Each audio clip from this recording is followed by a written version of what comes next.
Hello parents, మీ పిల్లలు ఒంటరిగా ఉంటున్నారా? ఫ్రెండ్స్ని అవాయిడ్ చేస్తున్నారా? అయితే ఈ రీల్ మీకోసమే.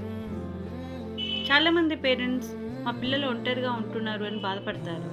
ఐసోలేషన్ అనేది చిన్న చిన్న కారణాల వల్ల స్టార్ట్ అవుతుంది. గుడ్ న్యూస్ ఏంటంటే చిన్న పనుల ద్వారా మార్పు తీసుకురావచ్చు. నా సోషల్ పాజెస్ ఏంటంటే, ఒకటి, మీ పిల్లల ఫ్రెండ్స్ని ఒకరిని ఇంటికి పిలవండి. వాళ్ళతో కన్వర్జేషన్ని ఎంకరేజ్ చేయండి. లేదా చిన్న గ్రూప్స్లలో మీ పిల్లల్ని జాయిన్ చేయడానికి అలవాటు చేయండి. ఈ మార్పుల వల్ల కాన్ఫిడెన్స్ పెరిగి ఐసోలేషన్ తగ్గుతుంది. చిన్న స్టెప్స్, పెద్ద మార్పు. మీ పిల్లల బిహేవియర్లో నా పర్సనలైజ్డ్ గైడెన్స్ కావాలనుకుంటే DM connect me. Mini behavioral checklist I will send you. Thank you.